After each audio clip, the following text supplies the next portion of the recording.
Hey guys, welcome back to more Entitled Parents Reddit stories. In this Ripestories video, my parents called my brother the future of the family business and treated me like replaceable labor, and then they fired me. But they forgot one thing: the biggest client was not loyal to the company, they were loyal to the work. And when that client came to me, everything started falling apart. Let's dive right into the video. And the first one is a Reddit family drama story from r/amitheahole and is titled "Mom kicked me out of the family business, golden child took over, am I the a-hole for ruining the business?" So my dad started a business a long time ago, me and my brother work for the family business, and when my dad passed away, my mom took over all the operations and the decision making. She always favored my older brother, he is the golden child. He can do no wrong in her eyes, and the business involves highly specialized work.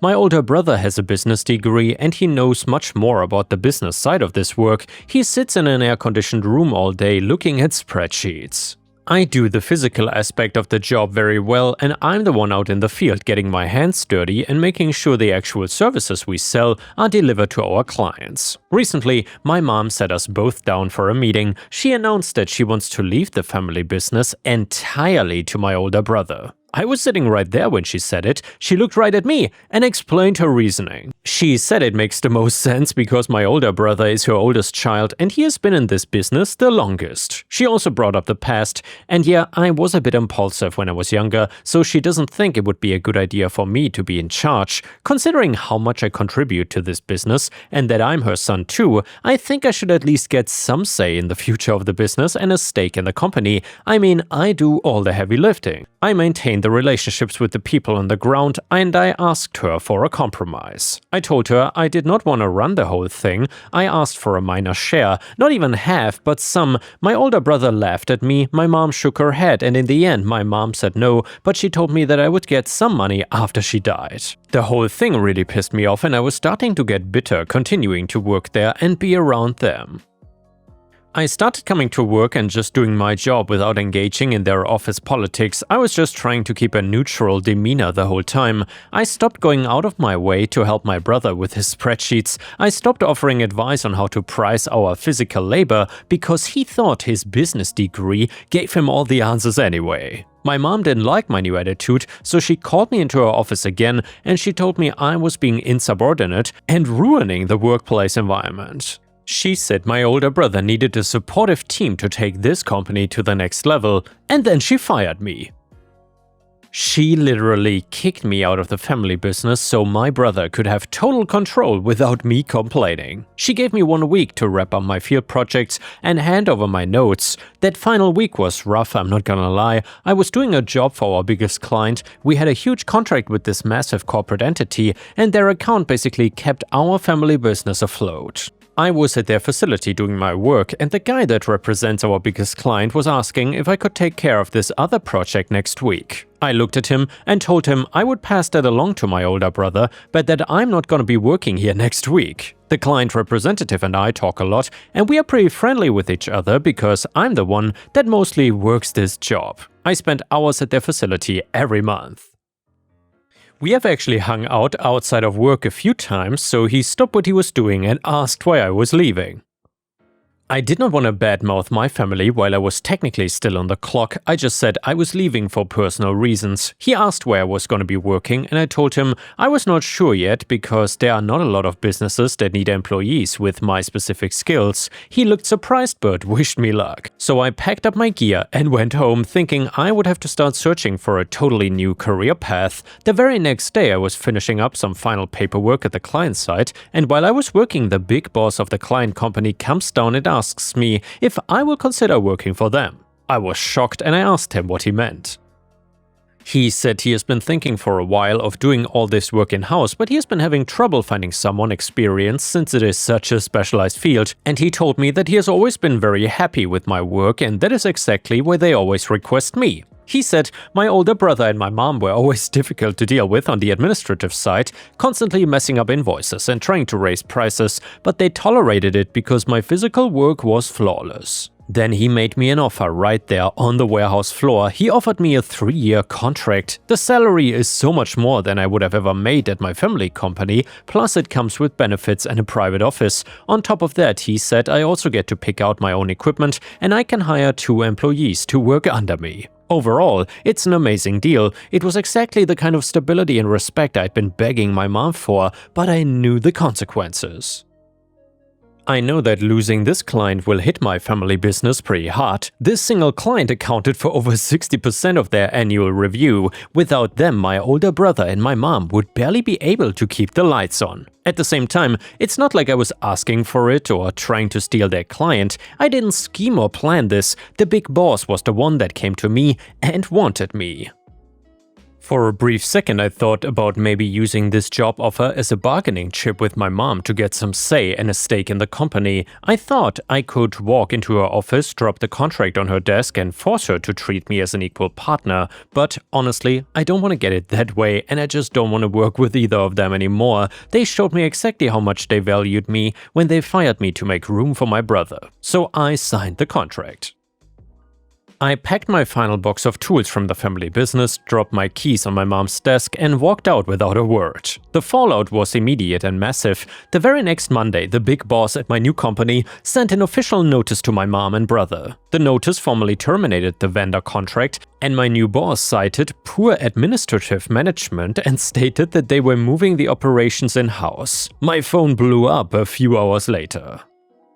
My older brother called me 40 times in a row and then my mom started calling. I finally picked up and my mom was screaming into the phone. She demanded to know what I did. I told her I just took a job offer. She told me I was a thief and that I was destroying the family's legacy. I reminded her that she fired me and I told her that she wanted my brother to have total control and now he has total control over a business with no clients. She hung up on me. However, they did not go down quietly. A few weeks later I received mail. My mom and my older brother hired a lawyer to sue me and my new employer. They filed a lawsuit in the county court alleging tortious interference with a business contract and breach of fiduciary duty. They claimed I orchestrated a conspiracy to poach their biggest client while I was still employed by them. They also tried to claim that I violated a non-compete agreement. I took the lawsuit straight to the big boss and he just laughed. He handed the documents over to our corporate legal department, and yeah, our corporate lawyers were ruthless. First, they filed a motion to dismiss the non-compete claim, and they pointed out that I never actually signed a non-compete agreement,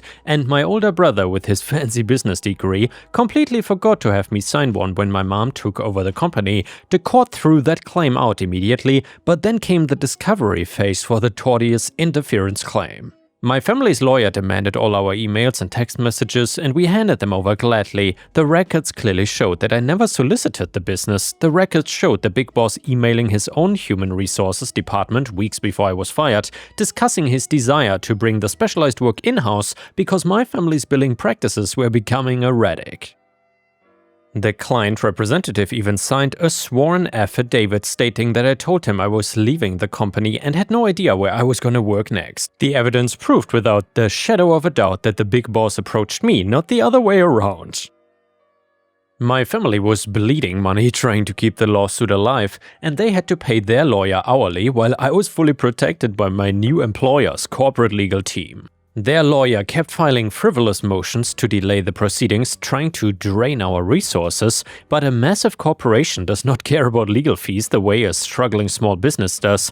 Their lawyer tried to demand a massive cash settlement to drop the case. Our corporate lawyer calmly opened a folder and slid a counteroffer across the table. It was an offer to drop our countersuit for legal fees if they dismissed their case with prejudice. Our lawyer looked at my brother and explained the reality of the situation. He told them that if they went to trial, they would lose. He explained that when they lost, the judge would likely order them to pay our legal fees, which were already reaching astronomical numbers. My mom started crying. She looked at me and asked how I could do this to my own family. I looked right back at her and I told her I just wanted a small stake in the company that I helped build. I told her she fired me to protect the golden child, and I told her I was just working my new job and paying my rent. They dropped the lawsuit that afternoon. Without their biggest client, the family business went into a death spiral. My older brother tried to find replacement clients, but he didn't know how to estimate the physical labor accurately. He underbid on the few contracts he managed to secure, and then he couldn't find qualified workers to do the job for the low wages he was offering. He ended up having to do the physical work himself, and he was terrible at it. He missed deadlines, he ruined materials, and the remaining small clients started canceling their accounts. Less than a year after they fired me, the family business filed for bankruptcy. They had to sell off all the equipment, the company vehicles, and the warehouse just to pay off their business debt and the legal fees from their failed lawsuit against me. My brother had to move back in with my mom because he couldn't afford his apartment anymore. By the way though, I'm doing great. My 3-year contract is highly lucrative, the 2 guys I hired to work under me are fantastic, and I spend most of my time training them and managing the overall operations from my office. And yeah, I still get my hands dirty when I want to, but I have actual job security now. I bought a nice house, I sleep well at night, and a few mutual acquaintances have reached out to me recently. And by the way guys, just to quickly interject here, if you enjoy these Am I the A-hole stories, please don't forget to like the video, because that would help me tremendously. Thank you so much. So these acquaintances told me that my mom is now telling everyone in our extended family that I'm a monster, and she tells them that I intentionally seduced their biggest client away out of pure spite and purposefully drove the family into poverty. She says that I bankrupted them because I was jealous of my older brother. Some of my cousins have sent me angry text messages saying I should have turned the job offer down to protect my family. They say blood is thicker than water and I should be ashamed of myself for destroying my dad's legacy. I don't feel bad about taking the job though, but hearing my whole extended family call me a traitor is exhausting. I just want to be treated fairly, and when I wasn't, I took a better opportunity. So Reddit, am I the a-hole for taking the job and letting my family business go bankrupt? And yeah, OP, you know what is really messed up in this story? Your dad probably would have split the business between both of you if he was still alive. He knew that both of you had different strengths, your brother with the admin stuff and you with the client relations and fieldwork and so on. That could literally be the perfect partnership for that kind of business model, but your mom's favoritism literally destroyed what could have been a successful succession plan. So yeah, the golden child dynamic is not just unfair, it is actively bad business. Your mom prioritized her emotional bias over the actual health of the company. A good owner would have recognized that losing you meant losing the client-facing expertise and the hands-on quality control. So yeah, instead she chose to believe her favorite son could do everything, and reality proved otherwise. So yeah, sometimes the market tells you the truth that your family won't. And now some comments from Reddit. The first one said, your mom handled this horribly, firing the person who actually understood the physical side of the business right before handling everything to the spreadsheet brother was reckless and emotional. Your brother laughing at you when you asked for a small steak was just gross. They basically underestimated you and then paid for it. That being said though, you knew that accepting that offer would probably destroy the business. I'm not saying that you were obligated to turn it down, but let's not pretend that you were totally unaware of the impact. This was not just you switching jobs at Target, this was the biggest client, over half the revenue, and your family's entire livelihood. You had every right to take the job, but acting like you were an innocent bystander while the company burned feels a little too convenient. And yeah guys, I'm not exactly sure if I would agree with that comment. Let me know what you think about this in the comments, I'm very curious. And another Reddit comment said, NTA, and frankly anyone saying otherwise here is delusional. The client did not leave because you seduced them away. The client left because your brother was incompetent at billing and your mom was difficult to work with. And yeah, you were the only reason they stayed as long as they did. The moment you were gone, they basically had zero reason to keep dealing with your family's dysfunction.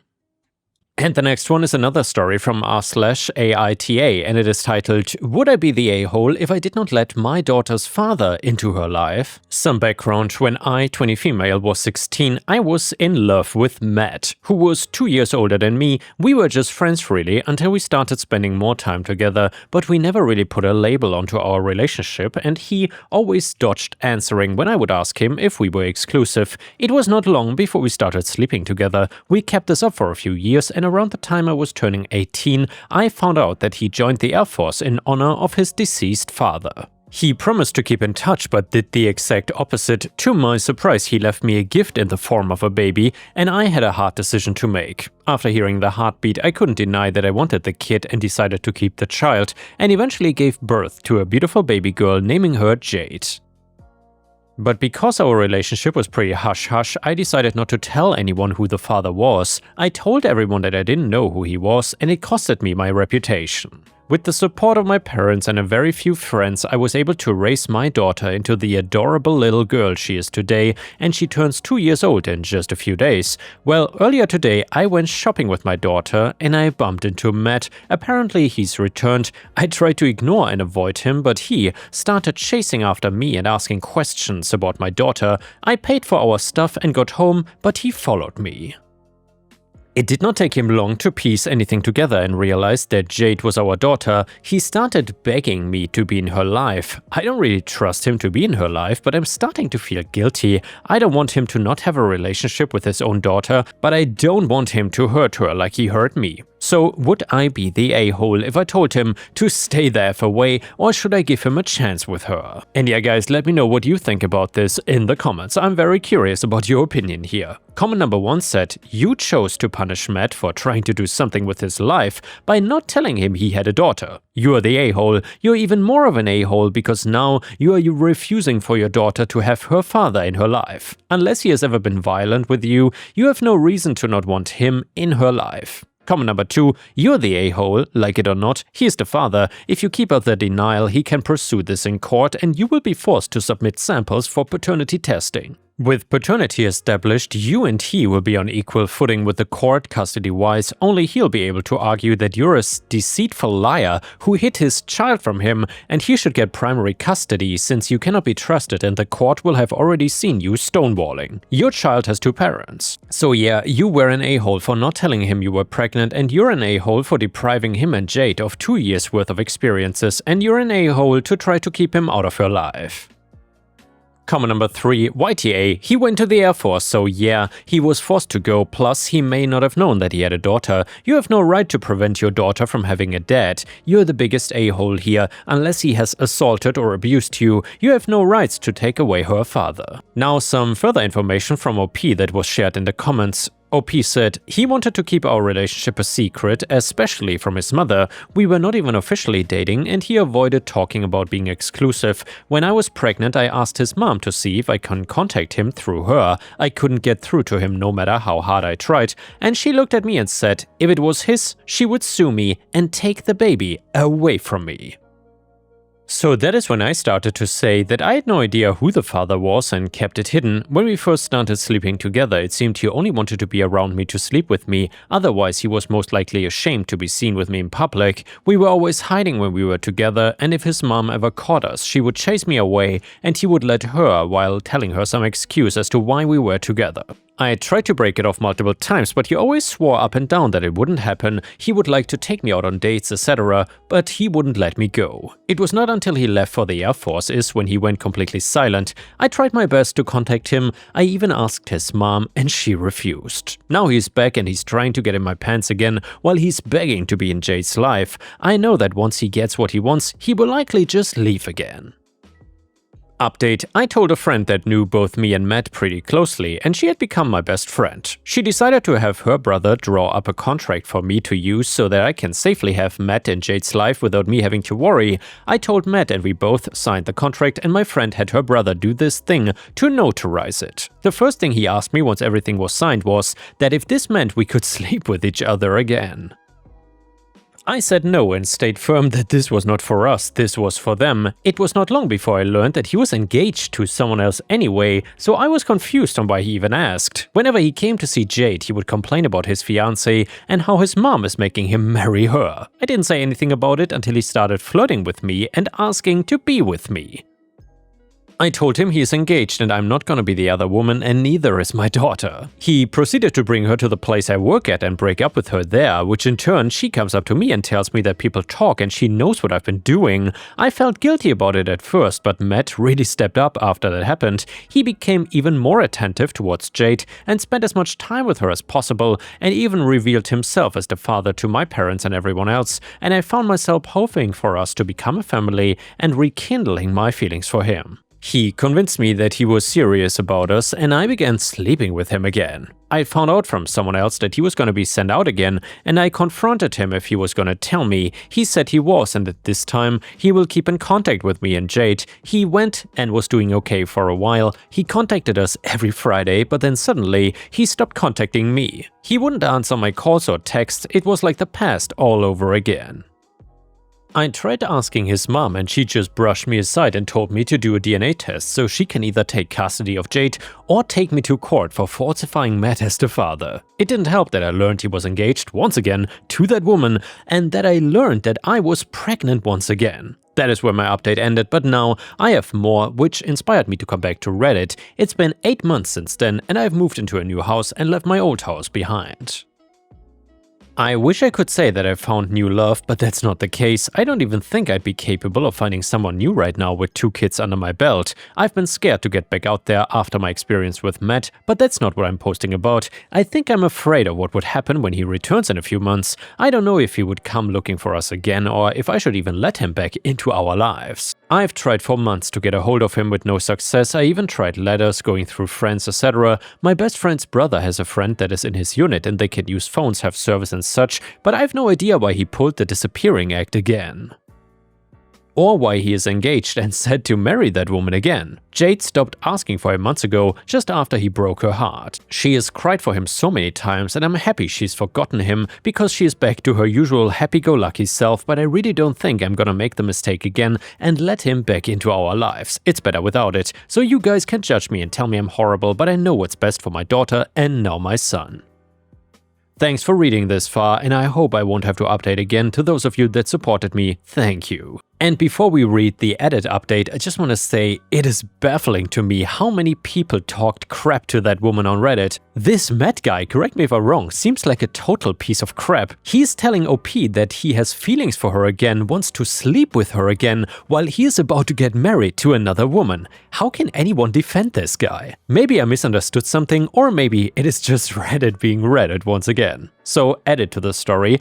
I want to say it's hard being so harshly judged again. My blindness for my feelings towards Matt has really caused some real issues for me and my family, and I know that's my own fault and no one else's. And no, Reddit did not tell me to sleep with him again. Reddit told me to have him in her life, which is what I did. Sleeping with him was on me, and I do know that. I should have stopped him when he refused to wear protection. But yeah, I should have just said no to sleeping with him, that's on me, and I already know that. My thing was that the community harshly shamed me for keeping Matt from Jade when I knew he was in it to get to me, but I gave him the benefit of the doubt because I did agree that Jade should have her father in her life. And the next one is a brand new story from r/malicious compliance, and it's titled "Manager banned shares during shift, so now everyone started taking fatigue breaks." So our store got a new manager a few months ago who was obsessed with professional appearance. One of his first changes was removing stools from the registers because apparently cashiers sitting down looked lazy. Didn't matter that some of the employees were older or had back problems. If you were not actively standing, he would come over and make comments about energy and customer perception. So people started following policy exactly as written. However, the company handbook says that employees can take short recovery breaks if physical physical fatigue affects performance or safety, normally nobody bothers because sitting at the register solved the problem already, but once the chairs disappeared, suddenly everybody was getting dizzy, sore knees, foot cramps, lower back pain and so on. Within like 2 weeks, the front end became a disaster. Every 15 minutes someone was calling for a fatigue break and wandering off to sit in the break room for 10 minutes, because technically that was allowed. Lines got insane, customers complained constantly, and the manager tried denying the breaks until HR reminded him the policy existed for liability reasons. Best part was when corporate visited and saw 4 empty registers during peak hours while half the staff was sitting in the back icing their knees. Chairs quietly came back the next Monday. You know guys, there's an interesting comment where someone said, you know which company has stools at all the registers? Aldi. They are also some of the fastest scanners I've ever seen. I know it's partly due to how their items have barcodes on all sides, but still, give the people some chairs and stools. And yeah guys, I would agree with that. Thank you so much for watching, I will see you again tomorrow.